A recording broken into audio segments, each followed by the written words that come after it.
I am Heather Coleman, 30, and just yesterday afternoon, my rep as the family glue? Yeah, it totally backfired. The cherished beach house and car I'd worked my butt off to keep solid as part of Dad's legacy? They blew up into a full-on betrayal over a casual phone call from my own mother. She straight up announced she'd sold them both to fund her spontaneous trip to Europe with Jasper. And when I pushed back, the line went dead silent for a beat. "You just ruined my fresh start," she snapped, with her voice cracking like she was the victim here. But here's the tea. Her selfishness didn't break me, it lit a spark. I'm not just pushing back, I'm about to flip the script and change everything. Drop a comment telling me where you're watching from, hit subscribe, and stay with me for the most satisfying reclaiming you'll ever hear. Looking back, it's almost, you wouldn't believe what I'll do once that legal hammer drops. It was a Thursday, the kind of day where the sun hung low over the city, casting long shadows through my apartment window. I'd just gotten home from a grueling meeting at the marketing firm where I work as a project manager. My shoulders ached from hunching over spreadsheets all day, trying to nail down a campaign for a new client. I kicked off my heels by the door, the sharp click echoing in the empty hallway, and padded into the kitchen in my stockings. The fridge hummed softly as I pulled out a bottle of sparkling water, twisting the cap with a satisfying hiss. Bubbles fizzed up, and I took a long sip, feeling the coolness slide down my throat. It was one of those rare moments of quiet after a hectic week, and I was looking forward to collapsing on the couch with a book.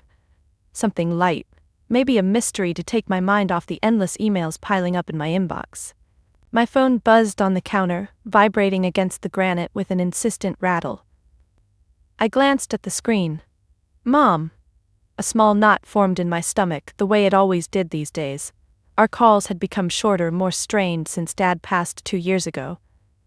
She was always bubbly on the surface, but there was an undercurrent of something, resentment, maybe? Or just her way of coping by diving headfirst into her new life with Jasper, the charming but slick guy she'd met at a wine-tasting event 6 months after the funeral. I hesitated for a second, my finger hovering over the answer button. Part of me wanted to let it go to voicemail, but guilt tugged at me. I was the responsible one, the daughter who checked in, who made sure bills were paid and memories were preserved. With a sigh, I swiped to answer and put it on speaker, setting the phone down so I could pour myself a glass.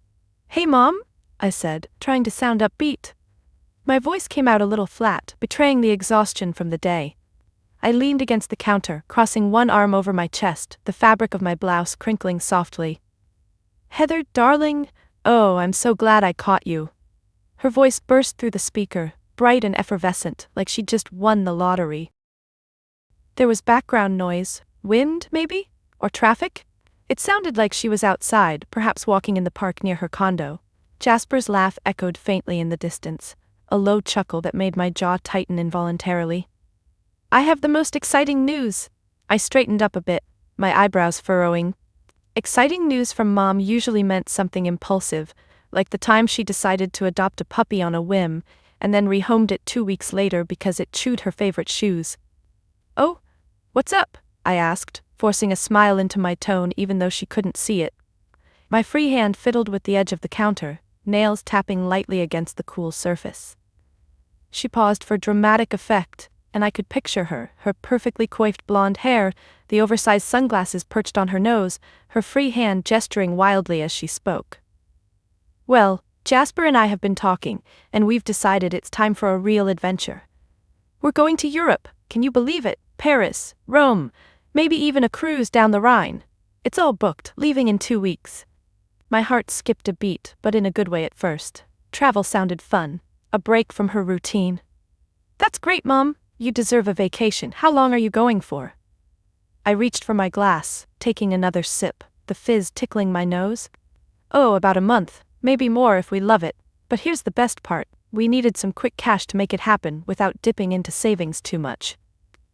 So I sold the beach house and that old car of your father's. Got a fantastic deal on both. The buyers were thrilled and the money cleared this morning." The words hit me like a slap, cold and sharp. My hand froze midair, the glass slipping from my fingers and clattering into the sink with a loud clink. Water splashed up, dotting my blouse with tiny spots. You, what? I whispered, my voice barely audible. The kitchen seemed to tilt, the hum of the fridge growing louder in my ears. I gripped the counter edge, knuckles turning white, nails digging into the stone. Sold them, sweetie. The beach house was just sitting there, gathering dust. We haven't used it in ages, and the car? It's been in the garage forever. Jasper knows a guy who flips classics, and the house went to a nice young family. It's perfect. Funds the trip and clears out the clutter. Clutter? That beach house wasn't clutter. It was Dad's pride. The place where we'd spent every summer since I was a kid. I could still smell the salt air, hear the waves crashing as he taught me to build sandcastles, his big hands guiding mine.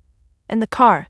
His vintage Mustang, the one he'd restored himself, promising it to me one day. Mom?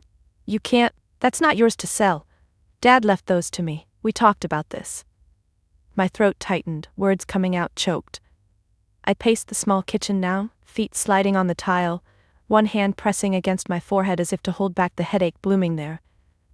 She laughed, a light, tinkling sound that grated against my nerves. Oh, Heather, don't be dramatic.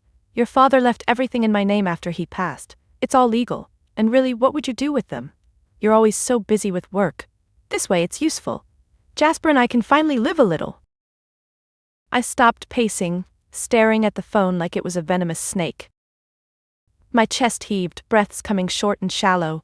Tears pricked at the corners of my eyes, but I blinked them back, refusing to let them fall. Live a little? Mom, that house is our family history. Dad built it for us, for me, and the car, he promised. My voice cracked and I swallowed hard, the lump in my throat like a stone. There was a pause and I heard Jasper murmur something in the background, his tone soothing. Mom's voice softened, but not an apology, more like placation. Sweetie, I know it's sentimental, but life moves on. Your dad would want me happy, and Jasper makes me happy. We're boarding the plane soon. Think of the stories I'll bring back. Sentimental? It was more than that. It was the last piece of Dad I had, the tangible reminders of his love, his foresight. My mind raced, flashing to the box in my closet. The legal documents he'd given me in secret before he died, warning me about Mom's impulsiveness. But I couldn't think about that now. The shock was too raw. My fingers trembled as I picked up the phone, holding it closer, as if that would make her understand. Mom, please tell me you're joking. You didn't really sell them. I'm not joking, Heather. Her tone sharpened, a hint of annoyance creeping in. The papers are signed, money's in the bank, end of story. Now I have to go. Jasper's waving me over for gelato. Talk soon? The line clicked dead before I could respond. I stood there, phone still pressed to my ear, the silence deafening. My heart pounded in my chest, a wild drumbeat echoing in my ears. Slowly I lowered the phone, my hand shaking so badly I nearly dropped it. The screen blurred through unshed tears. How could she? Just like that, erase Dad's legacy for a fling with Jasper? I sank to the floor, yacht back against the cabinets, knees drawn up. The cool tile seeped through my skirt, grounding me as sobs built in my chest. But beneath the pain, a spark ignited, the knowledge that Dad had prepared for this. Years of quiet planning, and now it was time. The room spun slightly as I replayed the conversation in my head, every word a dagger. Her cheerful tone like she was sharing vacation plans, not dismantling my world. Jasper's laugh in the background, smug and intrusive. My fists clenched in my lap, nails biting into palms. I wiped my eyes with the back of my hand, smearing mascara. No, I wouldn't crumble. This was the betrayal Dad had feared, and he'd armed me against it. But in that moment, all I could feel was the hollow ache, the betrayal sinking deep. As the evening light faded, casting the kitchen in shadows, I stayed on the floor, breathing through the storm. The phone lay beside me, screen dark. Finally, I reached for it, fingers hovering over contacts, my lawyer's number. But not yet. I needed to process, to let the anger simmer into resolve. Mom had no idea what she'd unleashed. The shock from Mom's call lingered like a bad taste in my mouth, bitter and unrelenting. I pushed myself up from the kitchen floor, my legs wobbly as if I'd run a marathon. The tile felt colder now against my bare feet, and I shuffled to the living room, collapsing onto the couch. The cushion sank under my weight, enveloping me in a familiar hug that did little to comfort the storm inside. My hands still trembled as I set the phone on the coffee table, screen facing down so I wouldn't have to see any follow-up texts, though I doubted she'd send any. She was probably already toasting with Jasper, gelato in hand, oblivious to the wreckage she'd left behind. I leaned back, closing my eyes, but instead of peace, memories flooded in, unbidden and sharp. Flashbacks to all the times Mom had put her whims first, leaving me to clean up the mess, ignoring every effort I'd made to keep our family from fracturing. It started small. Those early signs, back when I was just a kid trying to make sense of a world that felt unsteady. I remember one summer, I must have been about 10, when Dad was still healthy, and the beach house was our annual escape. We'd packed the Mustang, Dad polishing it the night before, his hands moving in slow, deliberate circles over the hood, the rag leaving streaks of wax that gleamed under the garage light. Mom would flit around the house, tossing clothes into suitcases haphazardly, her laughter light but distracted.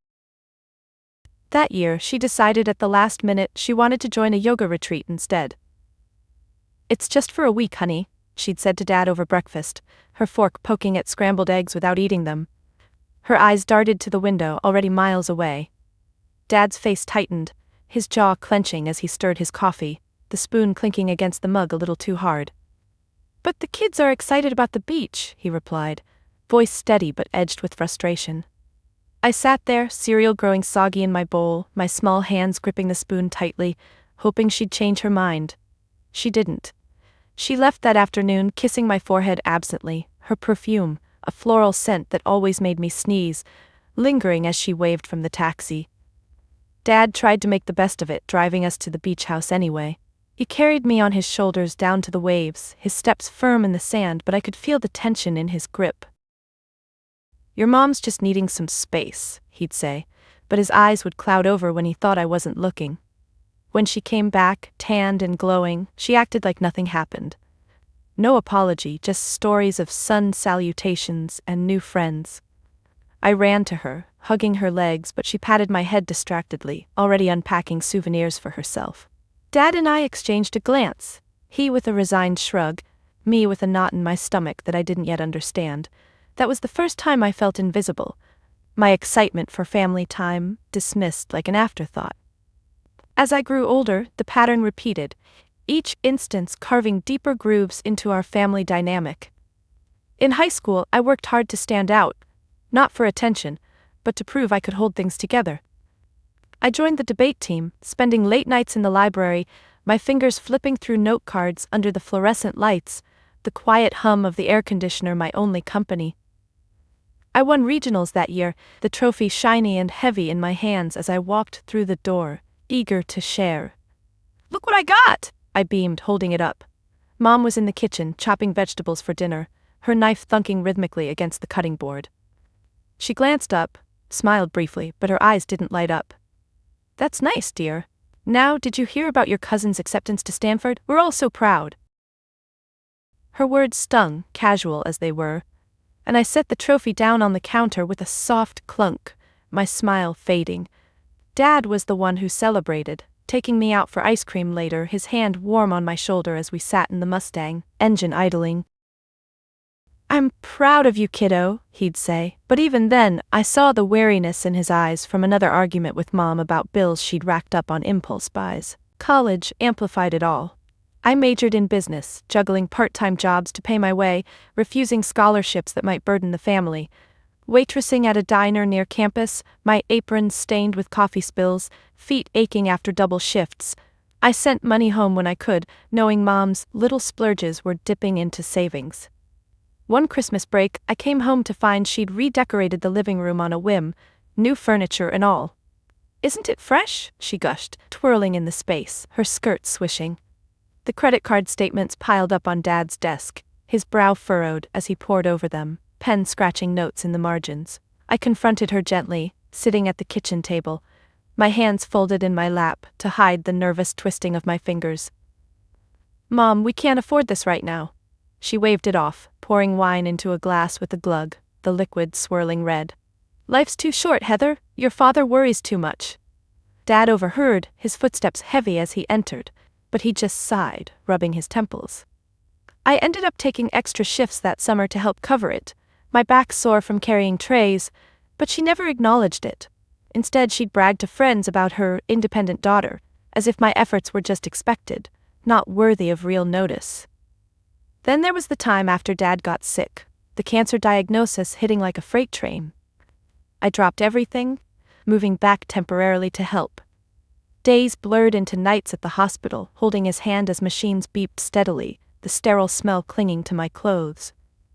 Mom visited sporadically, often leaving early for self-care appointments.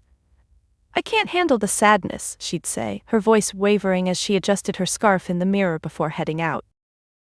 I managed his care, coordinating doctors, my notebook filled with scribbled notes, phone pressed to my ear during calls with insurance.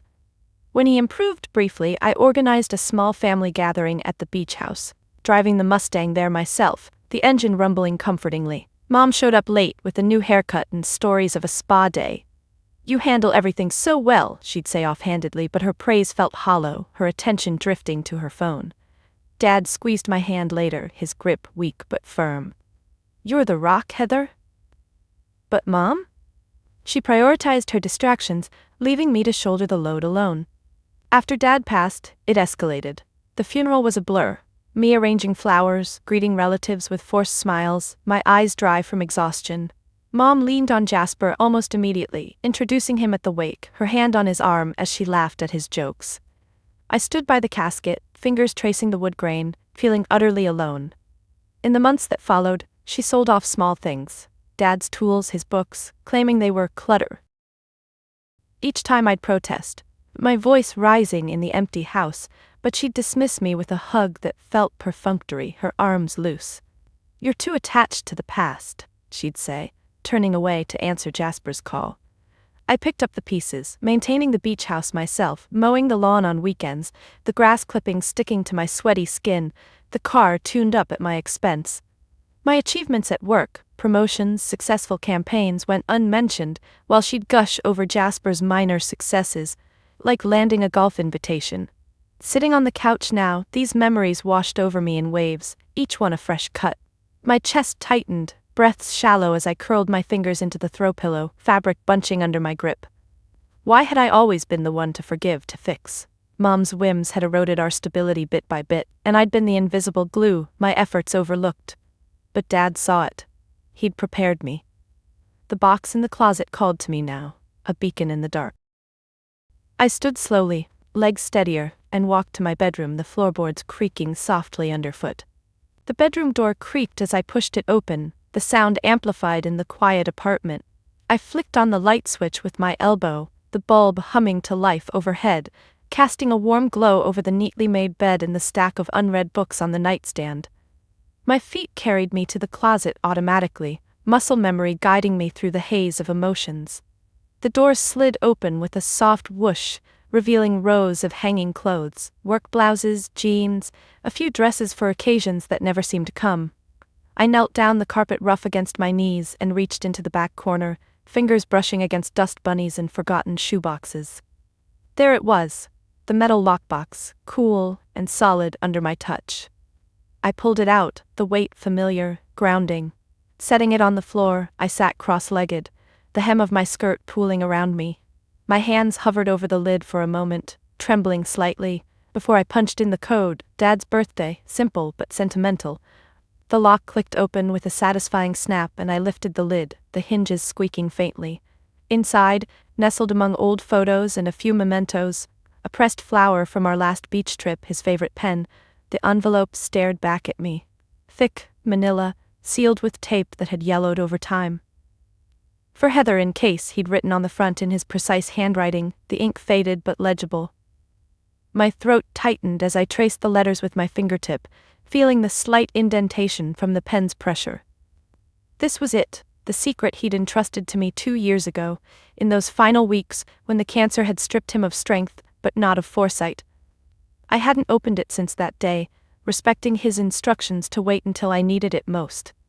And now, with Mom's betrayal fresh and raw, that moment had arrived. I peeled back the tape slowly, the adhesive pulling with a soft rip, careful not to tear the paper. Inside were the legal documents, wills, trusts, deeds, all meticulously organized, clipped together with a metal fastener that glinted under the light. The memory hit me then, vivid and unfiltered, pulling me back to that hospital room. It was a rainy afternoon, the kind where the sky hung low and gray, rain pattering against the window like impatient fingers. Dad lay in the bed, propped up by pillows, his frame gaunt under the thin blanket, IV lines snaking across his arm. The room smelled of antiseptic and the faint citrus of the air freshener I'd brought to mask it. I sat in the vinyl chair beside him, my hand holding his, feeling the bones prominent under papery skin. He'd been quiet that day, staring out at the drizzle, his breaths measured. "Heather," he said suddenly, his voice raspy but firm, turning his head to look at me. His eyes, still sharp despite the pain, locked onto mine. I leaned forward, the chair creaking, squeezing his hand gently. "Yeah, Dad?" He reached under the blanket with his free hand, movement slow and deliberate, pulling out the envelope. It was pristine then, fresh from his lawyer's office. "Take this," he whispered, pressing it into my palm. His fingers lingered, cold but insistent. "Don't tell your mother? Not yet." My heart stuttered, confusion knitting my brows. I glanced at the door, half expecting her to walk in, but she was out, another errand that kept her away. "What's this?" I asked, voice low, flipping the envelope over. No markings then, just sealed tight. He sighed, a wheeze escaping his lips, and shifted slightly. He got wincing as he did. The monitors beeped steadily, a constant reminder of time slipping away. "I've seen how she is, kiddo, impulsive. Jasper, he's not the first." His words hung heavy, unspoken history in them. I knew about the flings, the near divorces Dad had forgiven. "I've set things up, the house, the car, investments, all in a trust for you, irrevocable. She can't touch them without your say, but she'll try, when I'm gone." I stared at him, the envelope suddenly heavy in my lap. My fingers tightened around it, crinkling the edges. "Dad, why not tell her? We can work it out as a family." He shook his head, a small, sad smile tugging at his lips. His hand patted mine, the gesture weak but affectionate. "Because she won't listen. And you've always been the one to hold it together. This is my way of protecting you. Promise me you'll use it only if needed. Keep it secret." Tears welled in my eyes then, hot and blurring my vision. I blinked them back, nodding vigorously. "I promise." He relaxed then, leaning back into the pillows, eyes closing briefly. The rain intensified outside, drumming harder as if echoing the turmoil inside me. We sat in silence after that, my mind reeling. How long had he planned this? The lawyer visits he'd dismissed as routine, the quiet conversations with his accountant. It was his final act of love, a shield against the chaos Mom brought. Back in the present, I spread the documents on the carpet, the papers rustling as I unfolded them. The first was the will, amended quietly before his death.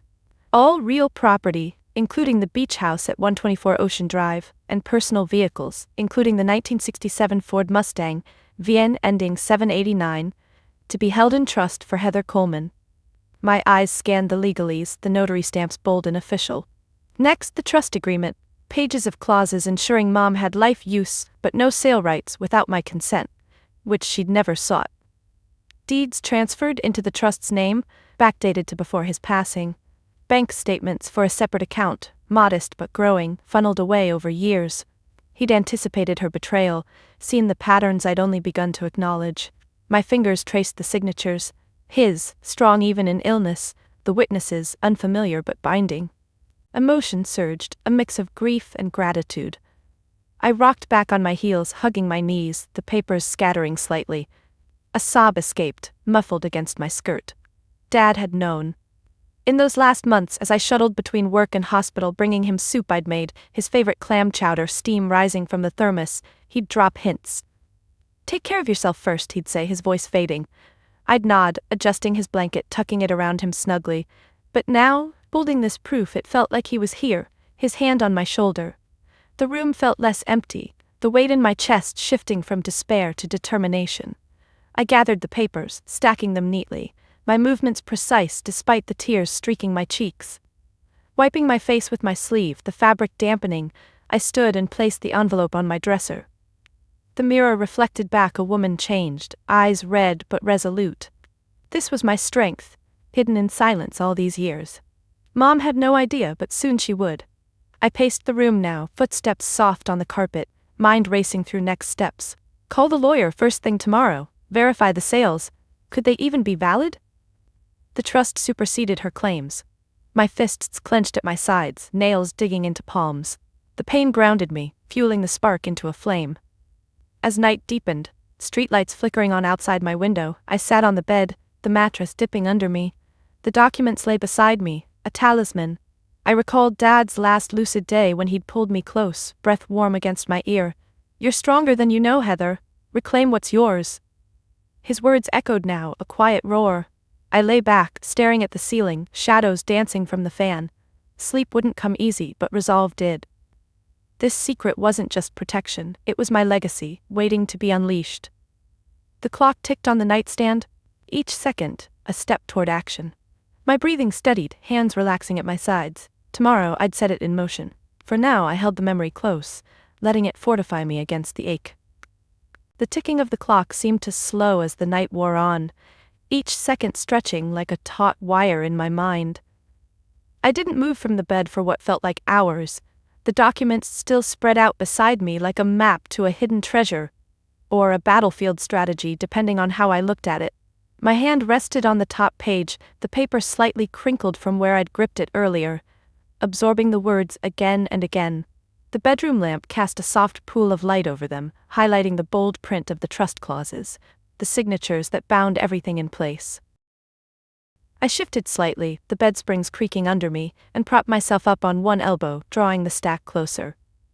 This wasn't just about reading them, it was about letting the reality sink in, layer by layer, as the weight of years of quiet anticipation pressed down on me.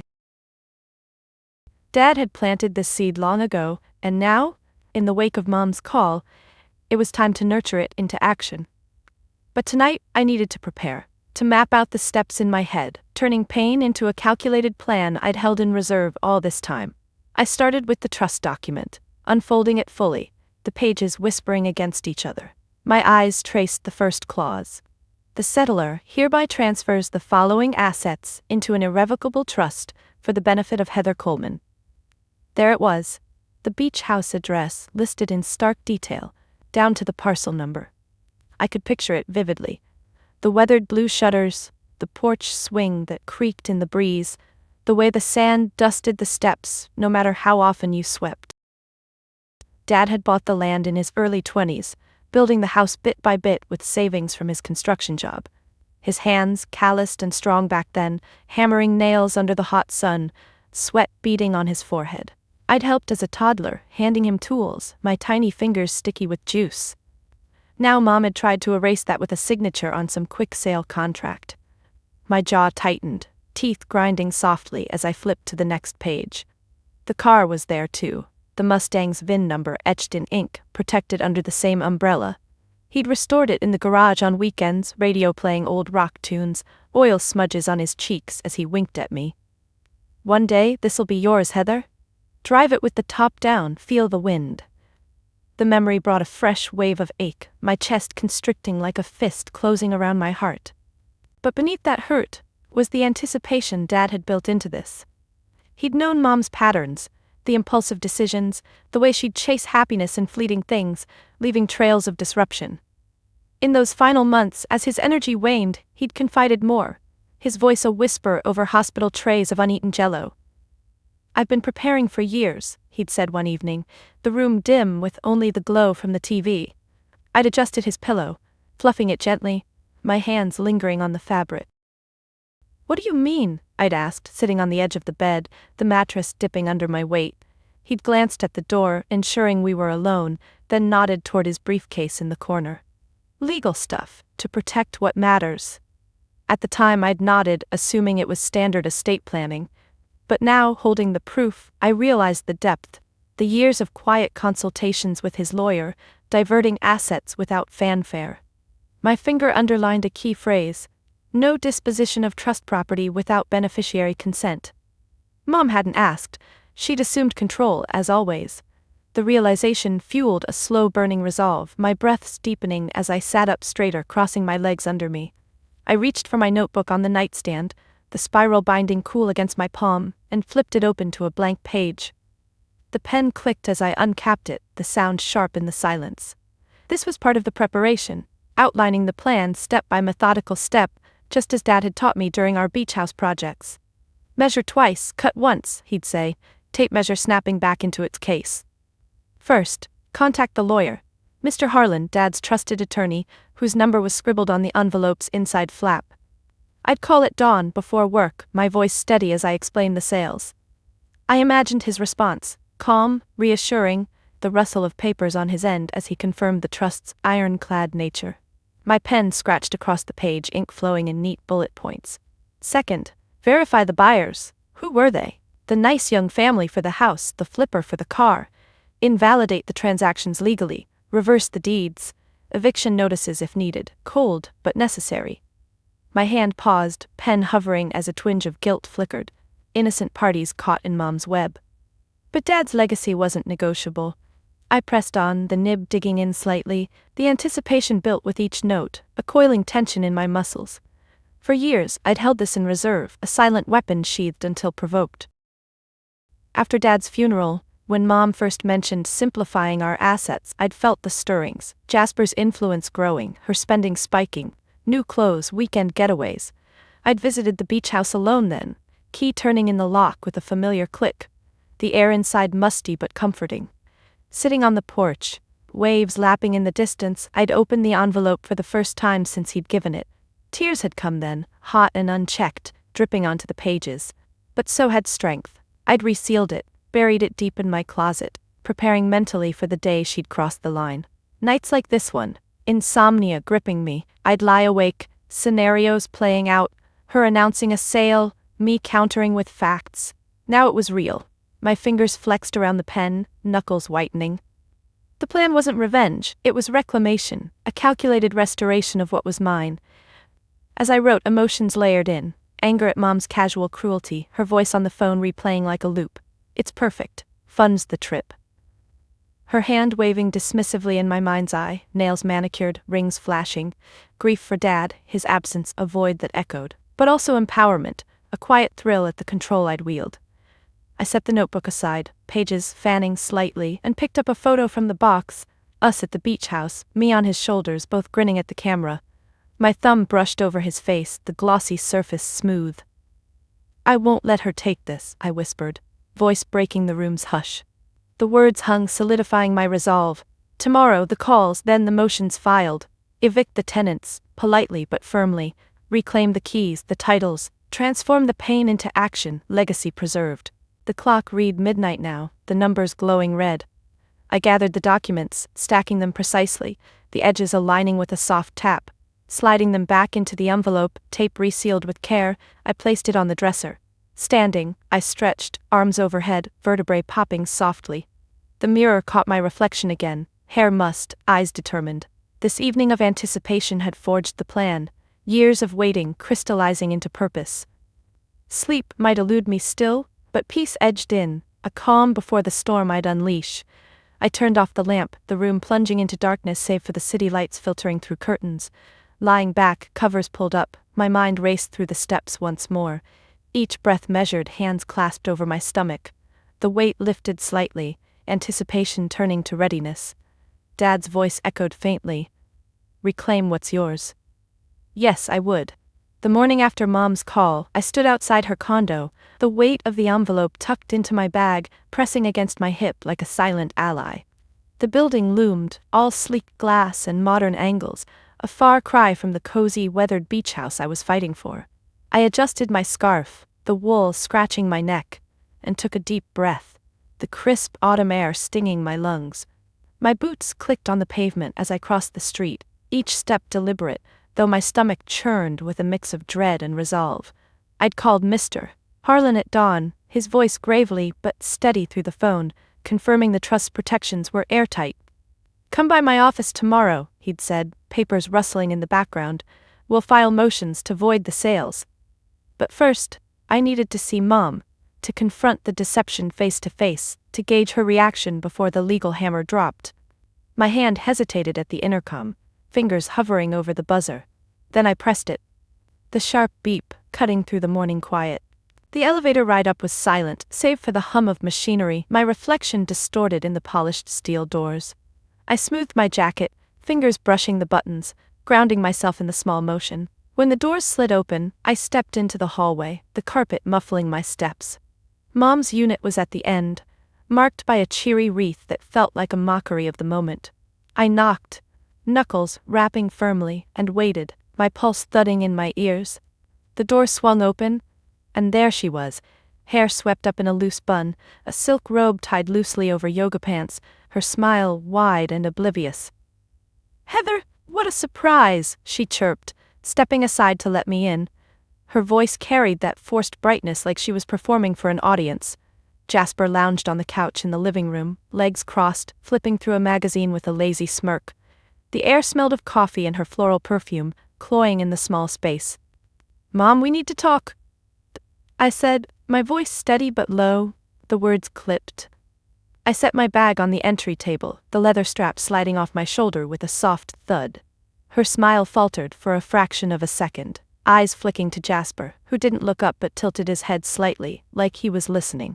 She gestured to the kitchen island, where a half-eaten croissant sat on a plate, crumbs scattered like tiny betrayals. "Of course, sweetie. Want some coffee?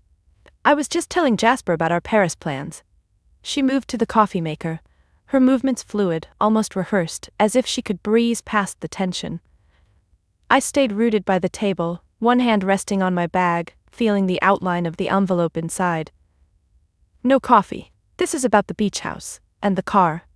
My tone sharpened, cutting through her cheer. She paused, her hand on the coffee pot, fingers tightening slightly around the handle. Jasper's magazine rustled as he set it down, his smirk fading into something harder, eyes narrowing as he leaned forward, elbows on his knees. "What about them?" Mom asked, turning slowly, her smile now a thin line. The room felt smaller, the air heavier, as if the walls were closing in. "You sold them," I said, the words blunt, my gaze locked on hers. "Dad's beach house, his Mustang. You had no right." My voice trembled slightly, not from fear but from the anger simmering beneath, my fingers curling into a fist at my side, nails biting into my palm. She blinked, then laughed. A short, nervous sound that grated against my nerves. "Oh, Heather, we talked about this, it's done. The money's already in the bank, and it's for something wonderful. You'll see when we're posting from the Eiffel Tower." She waved a hand, dismissing me, and turned back to pour her coffee, the liquid splashing into the mug with a soft gurgle. I took a step forward, the floor creaking under my weight. "You didn't talk to me, Mom. You told me after the fact. Those weren't yours to sell." My voice rose, steady but laced with steel. Jasper stood now, brushing his hands on his jeans, his posture casual but his eyes sharp, assessing. "Heather, relax," he said, his voice smooth, patronizing. "Your mom's just making smart financial moves. You don't need that old house or that car sitting in a garage. You're young, busy. Let her have this." He spread his hands, as if offering me a gift, his gold watch glinting under the kitchen lights. I ignored him, focusing on Mom, who sipped her coffee, avoiding my gaze. Her fingers tapped lightly on the mug, a nervous tick she probably didn't realize she had. "Dad left those to me," I said, slower now, each word deliberate. "You knew that. We discussed it after the funeral. You promised we'd keep them in the family." My chest tightened, memories flashing, sitting at the beach house's kitchen table with her, both of us crying, her nodding as I talked about preserving Dad's legacy. Her promises, now broken, felt like shards under my skin. She set the mug down with a clink, finally meeting my eyes. "Heather, don't make this a thing. Life moves on. I'm allowed to make decisions for myself. Your father would have wanted me to be happy." Her voice wavered, but there was defiance in it, her chin lifting slightly. Jasper nodded, stepping closer to her, his hand resting on her shoulder, a united front against me. The gesture made my stomach twist, a flare of betrayal igniting. "You're allowed to be happy," I said, my voice low, almost a whisper. "But not by stealing what's mine." The room went quiet, the only sound the faint hum of the fridge. Mom's eyes widened, just for a moment before narrowing. "Stealing? That's dramatic. I'm your mother, Heather. I don't need your permission to manage our assets." She crossed her arms, the silk of her robe rustling, her posture defensive. Jasper chuckled softly, shaking his head as if I were a child throwing a tantrum. "Kid, you're out of line," he said, his tone dripping with condescension. "This is adult stuff. Let it go." I felt the heat rise in my cheeks, my pulse pounding in my temples. My hand twitched toward my bag, itching to pull out the envelope and wave it in their faces, but I held back. Not yet. Timing was everything, and I wasn't ready to reveal Dad's ace. Instead, I took a deep breath, forcing my fist to unclench, fingers stretching out painfully. "This isn't over," I said, my voice calm now, a quiet threat. I grabbed my bag, the strap catching briefly on the table's edge, and turned toward the door. Mom called after me, "Heather, don't be like this." But her voice was already fading, drowned out by the blood rushing in my ears. As I stepped into the hallway, the door clicking shut behind me, I leaned against the wall, my back pressed to the cool plaster. My breaths came fast, shallow, my hands shaking as I clutched the bag tighter. Their faces, her denial, his smugness, burned in my mind. I'd faced the deception head-on, and though I hadn't shown my hand, the confrontation had sharpened my focus. The elevator dinged and I stepped inside, my reflection staring back, eyes fierce. Downstairs I pulled out my phone, fingers steady now as I typed a quick text to Mr. Harlan. "Meeting tomorrow. Let's move." The plan was in motion, and the anticipation of reclaiming what was mine surged through me, steadying my steps as I walked into the crisp morning air. The elevator doors closed behind me, sealing off Mom's condo and the sting of her dismissal, but the weight of that confrontation clung to me like damp clothes. I stepped out into the morning, the city buzzing around me, cars honking, a street vendor's shout, the faint smell of exhaust mixing with coffee from a nearby cafe. My boots hit the sidewalk with purpose, each step a release of the tension coiling in my chest. My phone vibrated in my pocket, a sharp buzz that snapped me back to the moment. I pulled it out, expecting a follow-up text from Mom. Maybe an apology, though I doubted it. Instead, it was a voicemail notification from an unknown number. My thumb hesitated over the screen, the crowd blurring around me as I stood near a crosswalk, the signal beeping insistently. Something told me to listen now, so I slipped in my earbuds, the cords tangling briefly in my scarf, and hit play. "Heather Coleman, this is Margaret from Coastal Realty," the voice said, crisp and professional, with a hint of urgency. "I'm calling about the property at 124 Ocean Drive. The sale finalized yesterday and the buyers are moving in tomorrow. I understand you may have questions, so please call me back." The message ended abruptly. Her number recited in a rush. My stomach dropped, a cold wave washing over me. Tomorrow. They were moving in tomorrow. I stopped walking, one hand gripping a street lamp pole, the metal cool and gritty under my palm.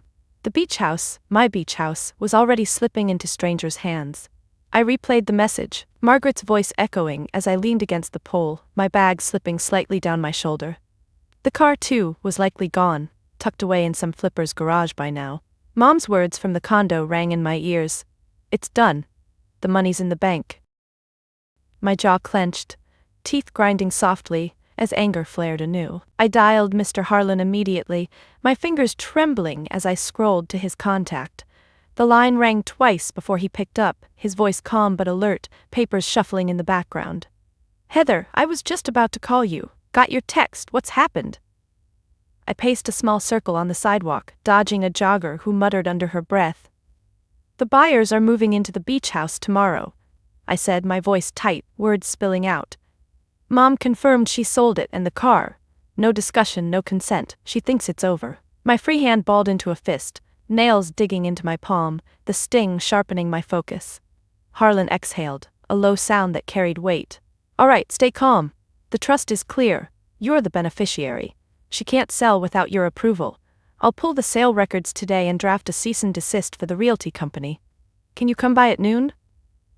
"Noon works," I said, glancing at my watch. 10:15 now. I had just enough time to grab coffee and collect myself. "What about the car?" I added, my voice quieter, almost pleading. The Mustang wasn't just a car, it was Dad's promise, a piece of him I could still touch. Harlan's tone softened. "Same deal, the trust covers it. We'll track the buyer and void that sale too. Sit tight, Heather, we've got this." I nodded, though he couldn't see, my shoulders relaxing a fraction. "Thanks, Mr. Harlan. See you soon." I hung up, slipping the phone into my pocket, and started walking again, the city noise fading into a dull hum. I found a small cafe a block away, its sign creaking in the breeze. Inside, the air was warm, thick with the scent of espresso and fresh pastries. I ordered a latte, my voice steady as I handed over my card, the barista's smile a brief comfort. Settling into a corner booth, the vinyl seat squeaking under me, I set my bag on the table, the envelope's outline visible through the leather. I sipped the latte, foam clinging to my upper lip, and stared out the window, watching pedestrians blur past. The confrontation with Mom replayed in my mind, her casual dismissal, Jasper's smug interjections. "It's done," she'd said, as if my pain was irrelevant, as if Dad's legacy was hers to discard. My fingers tightened around the mug, the ceramic warm against my skin. This was the announcement of loss, the moment she'd drawn a line and declared me cut out, not just from the assets but from her priorities. I pulled out my notebook, flipping to the page from last night, my bullet points scrawled in hurried ink. The plan felt more urgent now, each step a lifeline. I added a new note. "Buyers moving in tomorrow, urgent." The pen scratched loudly, the sound grounding me. I pictured the beach house, strangers unpacking boxes on the porch, their footsteps echoing where Dad's once did. A family, Margaret had said. Probably excited, unaware of the legal storm coming. Guilt flickered, but I pushed it down. They'd bought stolen property. My sympathy had limits.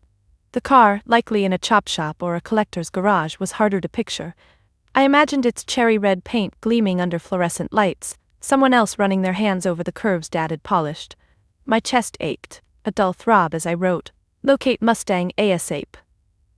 The cafe's bustle faded as I sank deeper into thought, my fingers tapping the table rhythmically. Mom's face in the condo, her lifted chin, her refusal to see my pain, felt like a final severance. She'd always chosen herself, but this was different. A formal declaration that my role as the family glue was irrelevant, that Dad's wishes meant nothing. I remembered the last time we'd all been at the beach house, a year before Dad's diagnosis. Mom had complained about the outdated decor, her wineglass clinking as she gestured at the wood-paneled walls.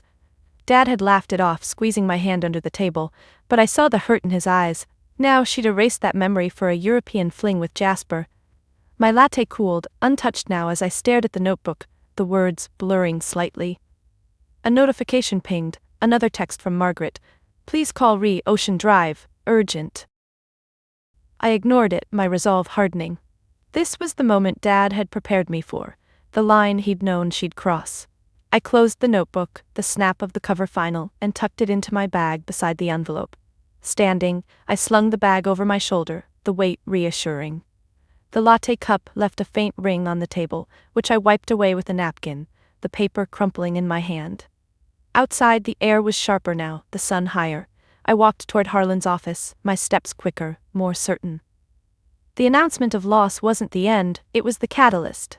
Mom thought she'd won, but I was about to rewrite the story. As I neared the law office, a glass-fronted building gleaming in the midday light, my phone buzzed again. Mom this time. A text. "Let's not fight, sweetie, come over tonight?" I stared at the words, my thumb hovering over the reply button. No. She'd made her choice, and I was making mine. I slipped the phone back into my pocket, my hand brushing the envelope. The confrontation had been the spark. This was the fire. Harlan's office door loomed ahead, and I pushed it open, ready to set the plan in motion. The door to Mr. Harlan's office swung shut behind me, the heavy wood muffling the city noise outside. The reception area smelled faintly of leather and old books, a comforting contrast to the chaos swirling in my mind. I clutched my bag, the envelope inside a steady anchor against my hip as the receptionist, a young woman with a neat bun and a polite smile, gestured me toward a conference room. My boots sank into the plush carpet, each step measured, though my heart raced like it was trying to outrun the morning's revelations. Harlan was already there, standing at a long mahogany table, papers spread out like a battle map. His suit jacket hung over a chair, sleeves rolled up, revealing forearms dusted with gray hair. He looked up as I entered, his glasses catching the light from the window, and gave a small nod. "Heather, right on time," he said, his voice steady, the kind that made you feel like everything could be fixed. I managed a tight smile, setting my bag down with a soft thud, and slid into a chair, the leather creaking under me.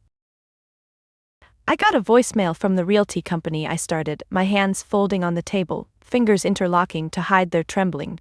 "The buyers are moving into the beach house tomorrow, and the car, God knows where it is." My voice cracked on the last word and I swallowed hard, the lump in my throat stubborn. Harlan leaned forward, resting his elbows on the table, a pen twirling slowly between his fingers. "Let's walk through it," he said, pulling a file closer, the pages rustling. Your father's trust is airtight. I've reviewed the documents you sent last night. No sale can proceed without your consent as the beneficiary. Your mother's actions are legally voidable. He tapped the pen lightly against the table, a rhythmic tick that grounded me. I exhaled, my shoulders loosening slightly, though the tension in my chest held firm.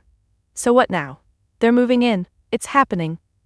My fingers tightened, nails pressing into my palms, leaving crescent-shaped marks. Harlan slid a document toward me, a photocopy of the trust agreement, Dad's signature bold at the bottom. First, we confirm the sales. I've already requested records from the county clerk for the property and the DMV for the vehicle transfer. By end of day, we'll know the buyer's details and the transaction dates. His tone was methodical, but his eyes softened as he met mine. Then we file an injunction to halt any occupancy or further transfer. The trust's terms are clear. You hold the cards. I nodded, my gaze dropping to the document, the words blurring as my mind raced. The beach house, with its creaky porch swing and salt-streaked windows, was slipping into strangers' hands. The Mustang, its leather seats worn smooth by Dad's hands, was likely in some collector's garage, a trophy for someone who didn't know its story. My chest ached, a deep throb as I pictured strangers unpacking boxes where Dad and I had built memories. But Harlan's words, voidable injunction, lit a spark. This was the turning point. The moment Dad's foresight shifted the power to me. I straightened in my chair, the leather squeaking, and met his gaze. How fast can we move? My voice was steadier now, edged with purpose. He smiled, a small, approving curve of his lips. Fast. I'll draft the motions this afternoon. We'll serve the realty company and the car buyer by tomorrow morning, demanding proof of sale and asserting your rights. If they push back, we escalate to court. He jotted a note, his pen scratching the paper, then looked up. The buyers might not know the sale's invalid. Your mother likely presented herself as the sole owner. We'll give them a chance to comply before pushing harder. I nodded, though a flicker of guilt surfaced. Those buyers, maybe a family like Margaret said, caught in Mom's web. But my resolve hardened. They'd bought what wasn't hers to sell. Just then, my phone buzzed on the table, the vibration jarring. The screen lit up, an email from Margaret at Coastal Realty. I opened it, my breath catching as I scanned the text. Dear Miss Coleman, confirming the sale of 124 Ocean Drive to the Thompson family, finalized yesterday. Move-in scheduled for 10 a.m. tomorrow. Attached is the contract for your records. Please advise on any concerns. Attached was a PDF, the sale agreement, Mom's signature scrawled at the bottom, no mention of the trust. My jaw tightened, teeth grinding softly. She didn't even try to hide it, I muttered, sliding the phone toward Harlan. He skimmed the email, his brow furrowing, then opened the attachment on his laptop, the keys clacking as he zoomed in. This is sloppy, he said, almost to himself, his finger tracing the screen. No trust disclosure. She's banking on you not fighting back. He looked up, his gaze sharp. But you are. This email is gold. It confirms the sale's recency. We can freeze it before they settle in. My heart leapt, a surge of hope cutting through the anger. I leaned forward, elbows on the table, the wood cool under my skin. And the car? I asked, my voice quieter, almost afraid of the answer. Harlan flipped through another file, pulling out a DMV form. I ran the VIN this morning. The Mustang was transferred to a dealer in Jersey, a classic car specialist. Sale date matches the property yesterday. I'm betting your mother bundled them for quick cash. He slid the form to me, the Mustang's details stark in black ink. My fingers brushed the paper, a memory flashing. Dad letting me steer the car down our street, his hand guiding the wheel, laughing as I squealed. Now it was in some dealer's lot, probably gleaming under showroom lights. I swallowed the ache, focusing on Harlan's next words. We'll send a notice to the dealer today. They won't move it further once they know it's contested. The room seemed to sharpen, every detail crisp, the tick of Harlan's watch, the faint hum of the air conditioner, the weight of my bag beside me. This was it, the call that changed everything. Not Mom's call, with its careless betrayal, but this moment where the trust's power became real. I felt it shift, like a tide turning, my hands unclenched, fingers stretching out on the table, the tension easing just enough to breathe. So we stopped them, I said, more statement than question, my voice firm. Harlan nodded, jotting another note. We stopped them. I'll have the injunctions ready by 3 p.m. You'll need to sign them. Can you come back? I'll be here, I said, standing, my chair scraping softly against the carpet. I slung my bag over my shoulder, the envelope's outline a steady reminder. As I walked out, the reception area brighter now, with midday sun streaming through the windows, my phone buzzed again. Another text from Mom. Dinner tonight? Let's talk. I stared at it, my thumb hovering, then locked the screen without replying. No more deflections. The legal wheels were turning, and I was driving them. Outside, the city felt different. Less oppressive, more like a stage. I stepped onto the sidewalk, my boots hitting the pavement with purpose, the spark in my chest now a steady flame.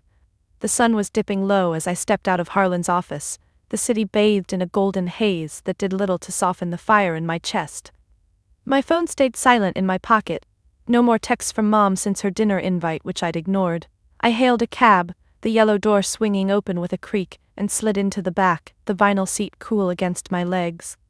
West 12th Street, I told the driver, my voice clipped as I leaned back, my bag resting on my lap. The envelope inside a quiet promise. The cab lurched into traffic, horns blaring outside, but my mind was back in that conference room. Replaying Harlan's words, "You hold the cards." The trust was my weapon, and now with the injunctions being drafted, it was time to face Mom again. Not to plead, but to expose the truth. I wasn't just rejecting her hypocrisy, I was dismantling it. The cab pulled up to her condo building, the glass facade reflecting the fading light. I paid the driver, my fingers fumbling briefly with crumpled bills, and stepped out, the evening air sharp against my skin. My boots clicked on the pavement as I approached the intercom, pressing the buzzer with more force than necessary. The beep echoed, and after a moment, Mom's voice crackled through, still bright but tinged with surprise. "Heather? Twice in one day?" I didn't reply, just waited until the door buzzed open. The elevator ride was a blur, my reflection in the steel doors showing eyes that burned with purpose. My hand rested on my bag, fingers tracing the envelope's outline through the leather, grounding me. When Mom opened the door, her smile was cautious, less performative than this morning. She wore a different outfit now, linen pants, a flowy blouse, her hair loose, framing her face. Jasper stood behind her in the living room, a glass of wine in hand, his posture relaxed but his eyes sharp, like a predator sizing up prey. The air smelled of garlic and herbs, a faint sizzle coming from the kitchen. Dinner prep probably meant to lure me into a false truce. "Come in, sweetie," Mom said, stepping aside, her hand gesturing toward the couch. "I was hoping you'd come, let's eat and talk this out." Her voice was soft, placating, but it grated against me, each word a reminder of her earlier dismissal. I stayed by the entry, bag still over my shoulder, one hand gripping the strap. "I'm not here for dinner," I said, my tone even but firm. My other hand dipped into the bag, pulling out the envelope, its weight solid in my palm. Mom's eyes flicked to it, her smile faltering, and Jasper set his glass down on the coffee table with a deliberate clink, straightening up. "What's this about, Heather?" he asked, his voice low, a challenge wrapped in faux concern. I ignored him, locking eyes with Mom. "You sold the beach house and the car without my consent. You lied about your rights to them, and now the buyers are moving in tomorrow." Mom's face tightened, her hands clasping together, fingers twisting the rings on her left hand. "We went over this," she said, her voice rising slightly, a defensive edge creeping in. "Those were my decisions to make. Your father left everything to me." She took a step toward the kitchen, as if to escape, but I moved to block her path, the envelope held up like a shield. "No, Mom, he didn't." My voice was steady, cutting through the room's tension like a blade. I opened the envelope, pulling out the trust agreement, the pages crinkling as I unfolded them. "Dad set up a trust. The beach house, the car, they're mine. You had no legal right to sell them." Her eyes widened, darting to the papers, then back to me. Jasper stepped closer, his jaw tight, but I kept my focus on her. "What are you talking about?" she stammered, her hands dropping to her sides, fingers twitching. I held up the trust document, Dad's signature bold at the bottom, and read aloud, my voice clear, each word deliberate. "All real property and vehicles listed herein are held in an irrevocable trust for Heather Coleman, beneficiary, with no disposition permitted without her consent." The words hung in the air, heavy and final. Mom's face drained of color, her lips parting, but no sound came out. Jasper's smirk vanished, his hand flexing at his side like he wanted to grab the papers. "That's impossible," Mom whispered, her voice trembling now. She reached for the document, but I pulled it back, folding it carefully and tucking it into the envelope. "It's not only possible, it's done," I said, my tone calm but unyielding. "Dad knew you'd do something like this. He prepared for it years ago. I've already spoken to my lawyer, the sales are voidable, and we're filing injunctions tomorrow to stop the buyers and reverse the transfers." My heart pounded, but my hands were steady now, the envelope back in my bag, its weight a quiet victory. Jasper laughed, a harsh, barking sound that made me flinch. "You're bluffing," he said, crossing his arms, his watch glinting under the lights. "You think you can just wave some papers and undo everything? We've got the money, kid, it's over." His condescension sparked a fresh wave of anger, but I swallowed it, keeping my gaze on Mom. She looked smaller now, her shoulders hunching slightly, her eyes darting between me and Jasper. "Heather, why are you doing this?" she asked, her voice breaking. "I'm your mother, I just wanted a new start." "You wanted a new start at my expense," I shot back, my voice rising for the first time, raw with the pain I'd held back. "That beach house wasn't yours to sell, it was Dad's legacy, my inheritance. You didn't even ask me." My fists clenched at my sides, nails biting into my palms, grounding me in the moment. "You chose Jasper's trip over our family, over me." The words spilled out, sharp and true, and I saw her flinch, her hand pressing against her chest like I'd struck her. She opened her mouth to protest, but I cut her off, stepping closer, my boots thudding softly on the hardwood. "I'm done letting you erase what Dad built. The lawyer's moving forward, the buyers will be out, the car will be back, and you'll answer for this." I turned toward the door, my hand on the knob, but paused, looking back. "You thought I'd just take it like always. Not this time." Jasper took a step toward me, his face red, but Mom grabbed his arm, her fingers tight. "Let her go," she whispered, her voice barely audible, her eyes fixed on the floor. I walked out, the door clicking shut behind me, my breath coming fast as I hit the hallway.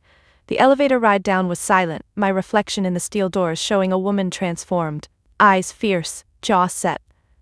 I'd exposed their hypocrisy, laid bare the truth Dad had armed me with.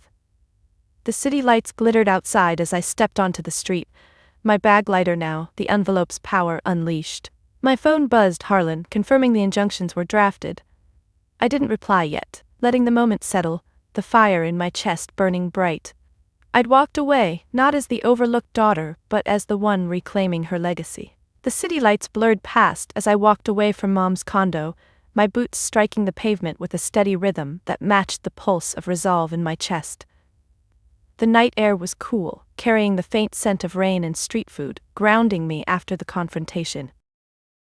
My bag swung lightly at my side, the envelope inside no longer a secret weight but a badge of victory. I'd laid bare the truth to Mom and Jasper, watched their faces crumble, and walked away with my head high. But the adrenaline was fading now, leaving a hollow ache where anger had burned. I needed something softer, something real. My phone buzzed in my pocket, a text from my best friend Lena. "You okay? Come over, pizza's on me." I smiled, a small, genuine curve of my lips, and texted back, "On my way." Lena's apartment was my safe haven, a place where I wasn't the family fixer or the betrayed daughter, just Heather. I hailed a cab, the door creaking as I slid in, the leather seat slightly sticky under my hands. "Greenwich Village," I told the driver, my voice softer now, the edge dulled. As the cab wove through traffic, I leaned my head against the window, the glass cool against my temple. The city's pulse felt distant, my thoughts drifting to Lena and the small circle of friends who'd become my chosen family. Unlike Mom, they saw me. Really saw me. Lena's laughter, sharp and infectious, had carried me through late-night study sessions in college.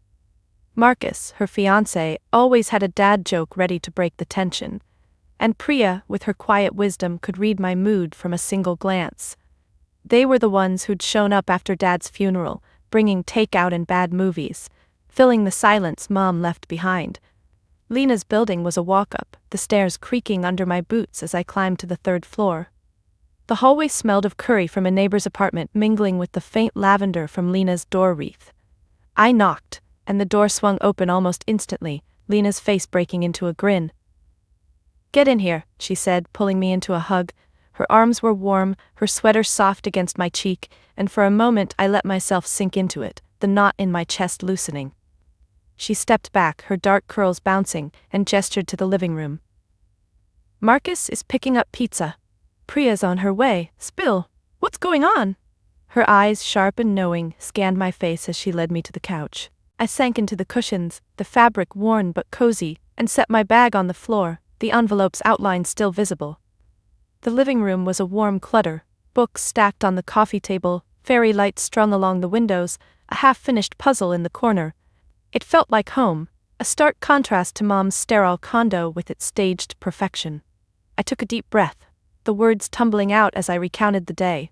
Mom's call, the sold beach house and car, the confrontation, and Dad's secret trust. Lena listened, her elbows on her knees, chin propped on her hands, nodding occasionally. When I mentioned Jasper's smirk, she snorted, rolling her eyes. That guy's a walking red flag, always has been. I laughed, a short, raw sound that felt like a release, my shoulders relaxing for the first time all day. The door buzzed, and Marcus walked in, balancing 2 pizza boxes, his glasses fogged from the chilly air outside. Pepperoni and veggie as ordered, he announced, setting them on the coffee table with a flourish. His grin faltered as he caught my expression, his hand pausing midair. Rough day, Heather? I nodded, managing a small smile, and he sat beside Lena, his arm draping over her shoulders. Priya arrived moments later, her scarf trailing as she kicked off her shoes, her quiet presence calming the room. You look like you need wine, she said, heading to the kitchen without waiting for a reply. She returned with 4 glasses, the red liquid glinting as she poured, and handed me one, her fingers brushing mine in a silent gesture of support. We sat in a loose circle, the pizza boxes open, steam rising from the slices. I took a bite, the cheese hot and stretchy, the crust crunching under my teeth. Between bites I filled them in on the legal steps. Harlan's injunctions, the plan to reverse the sales. Marcus whistled low, pushing his glasses up. Your dad was a genius, setting up a trust like that. He knew exactly what was coming. Lena nodded, her slice paused halfway to her mouth. He was protecting you, Heather. And you're honoring that by fighting back. Priya leaned forward, her glass cradled in her hands, her voice soft but firm. You're not just fighting for the house or the car, it's about your worth. Don't let her take that. Her words hit deep, a warmth spreading through me that had nothing to do with the wine. I set my glass down, the base clinking softly against the table, and looked around at them. Lena's fierce loyalty, Marcus's steady humor, Priya's quiet strength. This was family, not the toxic dance I'd endured with Mom and Jasper. The contrast was stark. Mom's condo with its cold perfection and Jasper's smug interruptions versus this messy, warm apartment where I was seen. I remembered the last family dinner at the beach house, Mom complaining about the dated furniture, her wine glass clinking as she ignored Dad's quiet pride in the place. Here, the pizza was simple, the laughter genuine, the support unspoken but palpable. I don't know what I'd do without you guys, I said, my voice catching slightly. I tucked a strand of hair behind my ear, my fingers lingering there, steadying myself. Lena reached over, squeezing my hand, her grip firm. You'd still be a badass, but it's more fun with us, she teased, her grin softening the moment. Marcus raised his glass, a mock toast. To Heather, kicking ass and taking names. We all laughed, the sound filling the room, and I clinked my glass against theirs, the wine sloshing slightly. As we ate, the conversation shifted. Lighter now, stories of Lena's latest work drama, Marcus's terrible puns. But the warmth stayed, wrapping around me like a blanket. I glanced at my bag, the envelope inside a reminder of the fight ahead. But here with my chosen family, I felt fortified. They didn't need to know every detail of Dad's legacy or the legal battle, they just needed to know me. And they did. The ache from Mom's betrayal didn't vanish, but it dulled, overshadowed by this moment of connection. I leaned back, the couch creaking softly, and let myself breathe, the weight of the day lifting just enough to carry on. The morning after pizza with Lena, Marcus and Priya, I woke to sunlight streaming through my bedroom curtains, painting stripes across the hardwood floor. My body felt heavy, like the weight of yesterday's confrontations had settled into my bones, but my mind was sharp, fueled by the clarity of last night's warmth. I sat up, the mattress creaking softly, and reached for my phone on the nightstand. A text from Harlan waited. Injunctions filed. Notices served to realty and dealer. Meet me at 10 to review. My pulse quickened, a mix of relief and anticipation surging through me. I swung my legs over the bed's edge, feet brushing the cool floor, and stood, stretching until my spine popped. The envelope sat on my dresser, its edges slightly curled, a quiet reminder of Dad's foresight. Today I'd handle the aftermath of Mom's betrayal, setting boundaries that would protect my peace and my legacy. I dressed quickly, jeans, a crisp blouse, boots, my movements deliberate, each zipper and button a step toward control.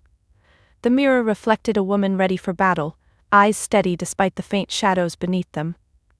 My phone buzzed again as I grabbed my bag, Mom's name flashing on the screen. A voicemail this time, left at 2 a.m. I hesitated, my thumb hovering, then played it, keeping the phone at arm's length as if her voice could burn. Heather, it's me, she started, her tone shaky, lacking its usual brightness. I got a call from the realty company. They're saying the sale's on hold. What did you do? Call me back, please. We can fix this. Her voice cracked on the last word, followed by a muffled sound. Maybe Jasper in the background. Maybe her own stifled sob. I deleted it, my finger pressing the button with a quiet resolve, and slipped the phone into my pocket. No more deflections. She'd face the consequences. The walk to Harlan's office was brisk, the city waking up around me, street vendors setting up carts, the clatter of metal gates rising, the faint smell of diesel and fresh bagels. My bag bounced against my hip, the envelope's weight a steadying force. At the office, Harlan was waiting in the same conference room, his tie loosened, a stack of papers spread before him. Morning, Heather, he said, gesturing to a chair. I sat, the leather creaking, and set my bag down, my hands folding on the table, fingers interlocking to hide a slight tremble. Notices went out at 8 a.m., he began, sliding a folder toward me. Coastal Realty's been informed the beach house sale violates the trust. They've paused the move-in. The car dealer, Jersey Classic Autos, confirmed receipt. They're holding the Mustang pending verification. I exhaled, my shoulders easing, though my chest still felt tight. So the buyers are out? I asked, my voice low, cautious. Harlan nodded, adjusting his glasses. For now. The Thompsons, the family buying the house, weren't aware of the trust. Their lawyers reviewing our injunction, the dealer's cooperative. They don't want a legal mess. He tapped a document, a cease and desist letter, the letterhead bold. Your mother's been notified too. She'll likely call you again. Be ready. I nodded, my jaw tightening. I was ready, not for reconciliation, but to hold the line. My phone buzzed again as Harlan spoke. Another text from Mom. Heather, please, let's talk. Jasper's upset too. I ignored it, setting the phone face down, the vibration muffled against the table. What's next? I asked, leaning forward, my elbows pressing into the wood. Harlan outlined the steps, court filings to void the sales officially, notices to evict if the Thompsons didn't comply, and a demand letter to Mom for any proceeds she'd received. My fingers twitched, itching to write it all down, but I listened instead, memorizing the plan. You'll need to decide how to handle your mother, he added, his tone gentle but firm. Legally, she's liable for breach of trust. You could pursue damages. I paused, my gaze drifting to the window where skyscrapers gleamed against a gray sky. Damages meant a lawsuit, dragging Mom through court, exposing her recklessness publicly. Part of me wanted that, her facing real consequences, Jasper's smugness wiped away. But another part, quieter, remembered her voice in the voicemail, the crack in her facade. I shook my head slightly, hair brushing my shoulders. No damages, just the house and car back. I want this clean. Harlan nodded, jotting a note, his pen scratching softly. Fair enough, we'll focus on restoration. You're setting the terms now. Those words, setting the terms, settled over me like armor. For years I'd bent to Mom's whims, cleaning up her messes, my efforts invisible. Now, I was drawing a line. I stood slinging my bag over my shoulder, the leather strap cool against my palm. Keep me posted, I said, my voice steady. Harlan promised updates by evening, and I left, the office door clicking shut behind me. Outside the air was sharper, a breeze tugging at my scarf. My phone buzzed again, Mom calling this time. I let it go to voicemail, my finger hovering over the decline button, but choosing silence instead. Each ignored call was a brick in the wall I was building, a boundary to protect my peace. I walked to a nearby park, finding a bench under a bare oak tree, its branches stark against the sky. Sitting, I pulled out my notebook, the spiral binding catching briefly on my glove. I wrote, "Boundaries, no contact until sales reversed, no apologies accepted without accountability." The pen moved quickly, ink flowing as I added, "Beach house stays mine, Mustang stays mine, no compromises." My handwriting was firm, each letter deliberate. I pictured Mom's condo, her nervous hand twisting, Jasper's defensive glare. They'd try to pull me back into their orbit, but I was done orbiting. This was my fortress now, built on Dad's trust and my resolve. Another buzz. "Lena this time. Check in? You good?" I smiled, typing back, "Solid. Legal stuff moving, thanks for last night." Her reply was instant. A heart emoji and, "You got this." I tucked the phone away, my fingers brushing the envelope in my bag. The park was quiet, just the rustle of leaves and distant dog barks. I leaned back, the bench cold against my spine, and let the moment sink in. The aftermath wasn't just legal, it was personal. I was reclaiming my space, my legacy, my worth. Mom's calls could wait, her excuses didn't matter. I'd set the rules now, and they were non-negotiable. As I stood, brushing leaves off my jeans, a weight lifted, not gone, but lighter. The fight wasn't over, but I was in control. My boots crunched on the gravel path as I headed home, each step a declaration of the new boundaries I'd enforce. A fortress built to protect what was mine. The morning sun spilled through the beach house windows, casting golden patches across the hardwood floor still bare from the Thompsons' halted move-in. I stood in the doorway, keys dangling from my fingers, the metal cool and familiar, jingling softly as I shifted my weight. 2 weeks had passed since the confrontation with Mom, and the legal battle had moved swiftly. Harlan's injunctions held, the sales voided, the Mustang back in my possession, parked gleaming in the driveway. I'd driven it here this morning, the engine's rumble a comforting echo of Dad's laughter, the leather steering wheel warm under my palms. The ocean's rhythm pulsed in the distance, waves crashing steadily, their sound filtering through the open windows. My boots scuffed the threshold as I stepped inside, the air carrying that familiar mix of salt and cedar, wrapping me in memories. This was it, the moment I reclaimed Dad's legacy, not just as property but as a symbol of my independence. A testament to his trust in me. I set my bag on the kitchen counter, the canvas thudding softly, and ran my hand along the worn wood, my fingers tracing knots he'd sanded smooth years ago. The house felt alive, as if it had been waiting for me. I wandered to the living room, where the old couch still sat, its faded cushions sagging but inviting. I sank into it, the springs creaking, and let my gaze drift to the photos on the mantel. Dad and me, grinning by the shore, my hair tangled from the wind. Another of us in the Mustang, my teenage self pretending to drive, his hand guiding mine. My throat tightened, but the ache was softer now, mingled with pride. I'd fought for this not just to keep it, but to make it mine on my terms. The legal victory hadn't been easy. Harlan had called daily with updates, court filings, negotiations with the Thompsons' lawyer, demands to the car dealer. I'd signed papers until my wrist ached, each signature a reclaiming of what Mom tried to take. The Thompsons, a young couple with a toddler, had been apologetic, unaware of the trust's restrictions. I'd met them briefly at Harlan's office, their faces flushed with embarrassment as they handed over the keys, their moving truck idling outside. "We're so sorry," the wife had said, her voice trembling, clutching her daughter's hand. I'd nodded, my lips tight, offering a curt, "It's not your fault." The dealer had been less cooperative, grumbling about lost profits, but Harlan's stern letter, backed by the trust's ironclad terms, forced compliance. The Mustang was delivered to my apartment last week, its red paint gleaming under streetlights as I ran my hand over the hood, tears prickling my eyes. Now, standing in the beach house, I felt the weight of that victory settle into something deeper, a chance to reshape Dad's legacy. I pulled out my phone, snapping a photo of the living room, the light catching dust motes in the air. I texted it to Lena with a quick note.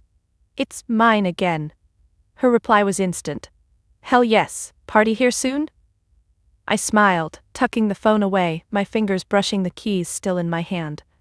A party wasn't a bad idea, but first I had plans. I walked to the porch, the swing creaking as I sat, my boots scuffing the weathered boards.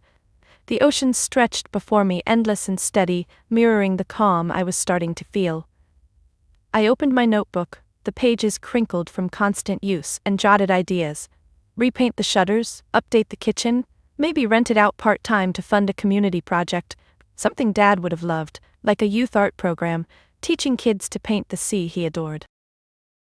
The thought took root, growing vivid. I pictured the house alive with laughter, kids with paint-smudged fingers, their canvases propped on easels along the shore. It wasn't just about preserving the house, it was about giving it purpose, honoring Dad's belief in building something lasting. My pen moved faster, ink flowing as I sketched a rough plan. Apply for grants, partner with local schools, host summer workshops. My fingers tapped the page, excitement sparking. This was my legacy now. Not just Dad's gift, but my vision, a way to reclaim the family name from Mom's recklessness and make it mean something new. My phone buzzed, pulling me from my thoughts. Another text from Mom. "Can we talk? I'm sorry, Heather." I stared at it, my thumb hovering, the familiar pang of guilt flickering. She'd called twice since the injunctions, each voicemail softer, more desperate. Jasper had even texted once, a curt, "You've made your point," which I'd deleted without reply. I set the phone down on the swing, the screen darkening. Boundaries held firm, no contact until she owned her actions fully, not just with apologies but with change. I leaned back, the swing swaying gently, chains creaking, the sea air cooled my cheeks, grounding me. This house, this moment was my fortress, and I wasn't letting her in until I was ready. I stood, walking to the edge of the porch, my hands gripping the railing, the wood rough under my palms. The horizon shimmered, a promise of what I could build. I thought of Dad, his quiet strength, his calloused hands guiding me. "Reclaim what's yours," he'd said, and I had, not just the house and car but my place in the world. I turned back inside, grabbing my notebook, and headed to the kitchen table, its surface scarred from years of family dinners. Spreading out my notes, I began refining the plan, my pen scratching steadily. The house would live again, not as a relic, but as a beacon of something new. Art, community, resilience. As the sun climbed higher, light flooding the room, I felt a shift. The pain of Mom's betrayal, the sting of her dismissal, was still there, but it no longer defined me. This house, this legacy was mine to shape. I paused, my pen hovering, and looked out the window at the Mustang, its curves gleaming in the driveway. A smile tugged at my lips, small but real. I was reclaiming not just Dad's vision but my own, a legacy of strength, purpose, and independence. The beach house was quiet now, the afternoon sun dipping low, casting long shadows across the living room where I sat on the old couch, its cushions sinking under me with a familiar creak. My notebook lay open on my lap, pages filled with plans for the art program, names of local schools, grant application deadlines, a rough sketch of easels on the shore. The ocean's steady rhythm filtered through the open windows, a soft roar that grounded me as I set the pen down, my fingers stiff from writing. The keys to the house and the Mustang rested on the coffee table, glinting faintly in the fading light, symbols of a battle won.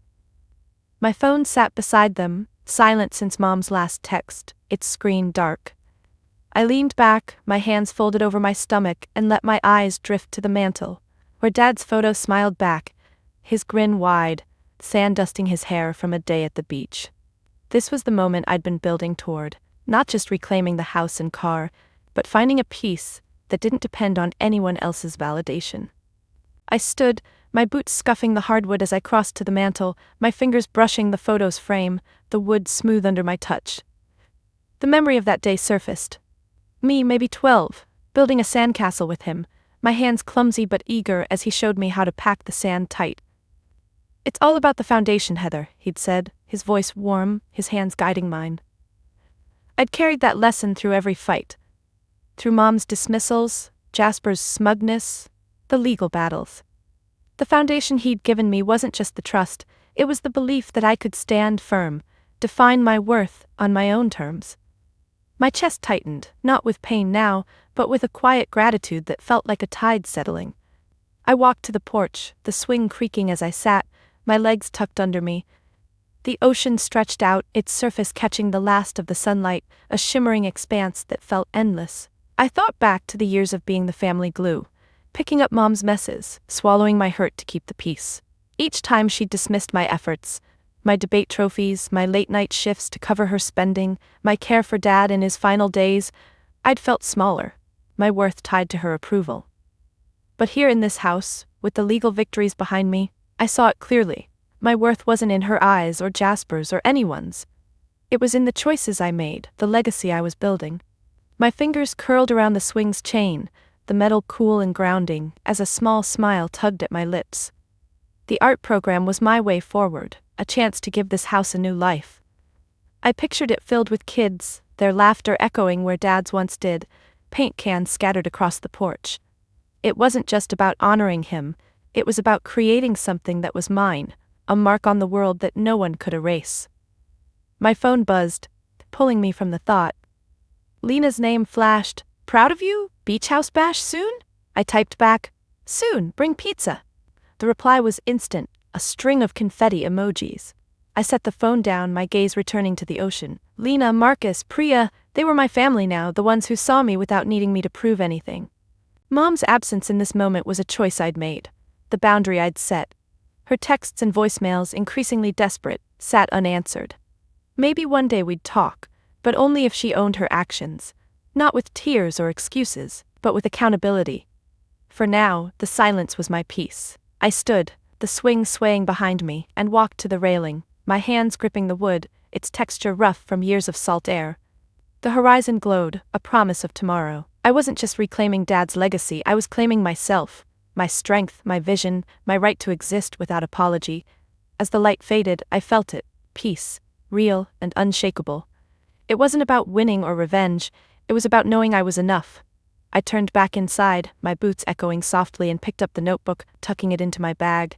The keys went into my pocket, their weight a quiet reminder. I'd drive the Mustang home tonight, the wind in my hair, Dad's spirit in the roar of the engine. This was my peace, hard-won and wholly mine. What would you do if someone tried to take away something that defines you? That's the question I've been wrestling with, and standing here in this beach house, I've found my answer. You fight, not out of anger, but to honor who you are. My journey, reclaiming my dad's legacy, setting boundaries, building something new, has taught me that our worth isn't in what others see, but in what we build for ourselves. I'm turning this house into a place for kids to create, to find their own strength through art. It's my way of keeping Dad's love alive, of making my mark. If this resonates with you, drop your story in the comments. I want to hear how you've reclaimed your space, your peace. And if my journey spoke to you, please like, subscribe, and share it with someone who needs to hear that it's okay to define success on their own terms. Stand tall, know your worth, and keep building what matters to you.